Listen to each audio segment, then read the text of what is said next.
Welcome back to the channel, guys. It's Tuesday, Transition Tuesdays, and I thought the first video that I would want to do is going to be covering how we got to this point in my life. The story thus far, if you will. When I was a kid, I did not get along with boys very much. The only reason I had guy friends and kid friends who were boys was because girls didn't usually want to hang out with me. My parents really should have seen that coming a long time ago. When I was like a tweenie, maybe 13, 14, I bought my first dress. And it was this cute little plain black number. And my mother was not happy about it. I did not live with my dad at the time, but my mother was not happy about it. And I remember loving that thing. I wore it all the time whenever I could. And that was later years of middle school. That was the first time that I had ever really been allowed to dress how I want. That was kind of the thing that segued me into the aesthetic that I have now. Goth dom mommy. Then in high school, I had a uniform policy that I had to wear for my high school, my first high school. And the way the policy was written, it said I had to wear a blue or a green polo shirt with a khaki pair of pants, shorts, or a skirt. It did not specify anything about gender in there. So I convinced my mother to buy me a very cute, very flowy khaki skirt, pleated khaki skirt, full length. It was very modest. I don't know what was wrong with me. Modesty. I forgot what that's like. So I bought this skirt, and I wore that to school before the school administration was like, I don't think so. Anyway, so that sucked. And then I got kicked out of that school, which was fun. But that was my first sophomore year of high school. And in order to avoid having to go to juvenile boot camp, because that's what the state of Texas demanded for me to go back to school in a public school setting, I moved to New York to live with my dad. And in New York, I really just cut loose. My wardrobe looked a lot like this. It was pretty much 50% straight up high femme goth girl and 50% is that a guy? I'm not sure. I don't know what it is, but it's dead. Even my masculine presenting clothing was questionable at best. I was very feminine. I presented as female straight up about 50% of the time. All my friends knew to call me the name that I had when I was presenting, and they knew to call me by my masculine presenting name when I had pants on, essentially. And it was the whole nine, you know, top layers, under layers, negligible. And then senior year of high school, so my 5th year in high school, senior year of high school, I decided that I was going to try giving facial hair a shot and being masculine, because I had already started to bulk up and put on muscle, and I was like, well, I don't really look cute as a bulky girl. Let me backtrack for a second here, because this is really important, guys. When I was a kid, there was not a conversation around transgender people. Transgender was not a word I was even aware of. It probably was in existence, and it probably was being used. But the words that I knew were transvestite and transsexual. Transvestites wore clothing of the opposite gender. That's what I thought I was. Transsexual people had surgeries. That was it. That was the only, there was no in between. You were either cross-dressing or you had gone full bore. And I didn't know any transsexual people. So I was literally the only person I know that was experiencing outward signs of gender confusion and was expressing this to themselves and to their friends and my family. And so I buried it. I repressed it pretty hard. And senior year of high school, I decided, I'm gonna man up. I'm gonna be a dude. No more makeup. No, I'm gonna grow a beard. Mm-hmm. And that's what I did. And it lasted. It stuck for a while. Well, that was about 18, 19 years old. And my dysphoria did not reemerge until I was in the middle of the Marine Corps. So I graduated high school. I went off to college. I did 2 years in college, ended up dropping out because I couldn't juggle working 7 million jobs plus going to school. It was miserable. And when I was 21, I enlisted in the Marine Corps. And ballpark of like my first year in the Corps, somewhere around Iraq time frame, when I was in Ramadi, my dysphoria came back with a vengeance. And my inability to do anything about it, like I was like, okay, I'm big, I'm bulky, I'm like huge, and I would never look cute if I tried to dress feminine anyway, but like also I'm surrounded by toxic masculinity. This is not going to end well for me. I had to push it down, and I pushed it down real hard, and I kept pushing it down. And I became very toxically masculine. Not like, I wasn't like a jerk to people, but like I was hyper masculine in some very dangerous ways. Like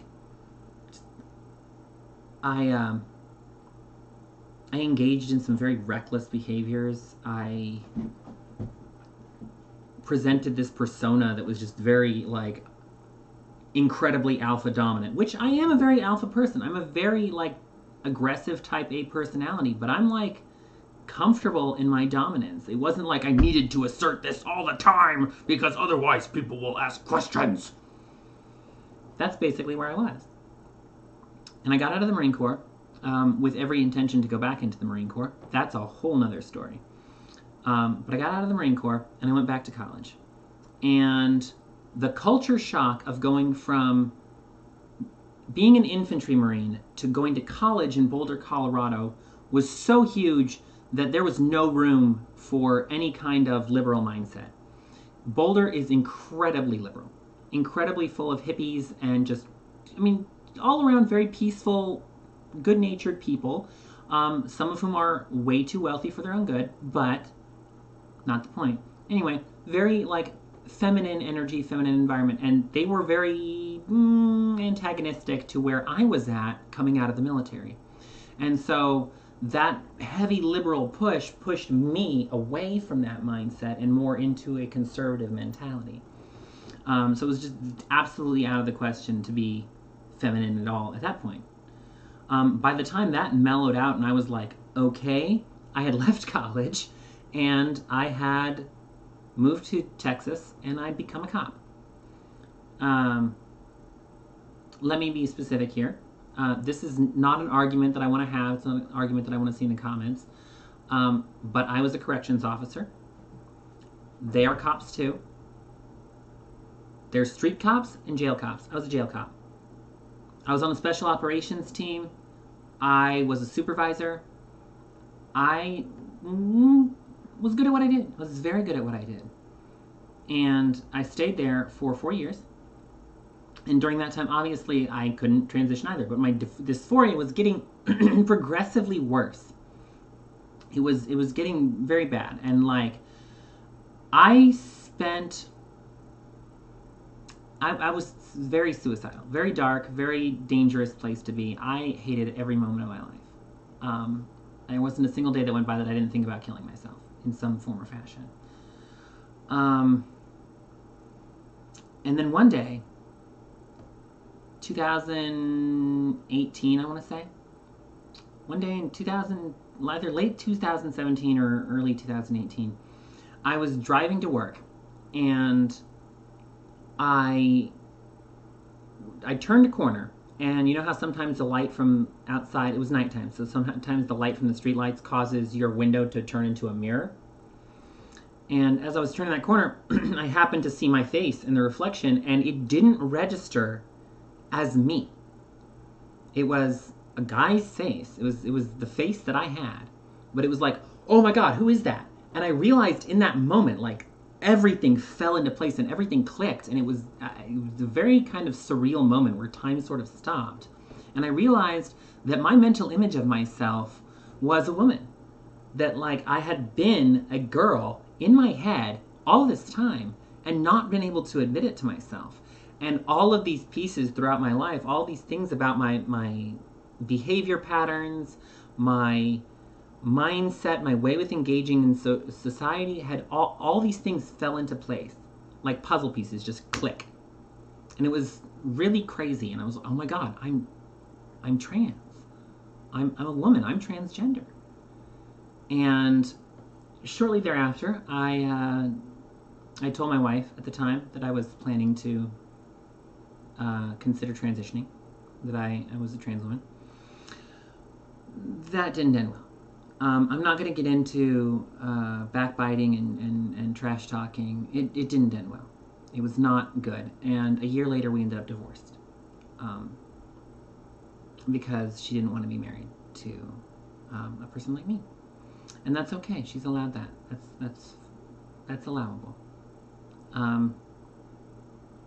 But I started transitioning in March of 2019. I came out of the closet, like, on the internet and everything. I changed my Facebook gender to female on the 4th of July of 2019. So it was my Independence Day. I started hormones in April. Started estrogen, and that's been a huge change. But the most important aspect of it was, for the first time in my life that I can ever remember, I've been happy. 2019 was the first time I ever experienced any kind of, like, beyond fleeting moment of happiness.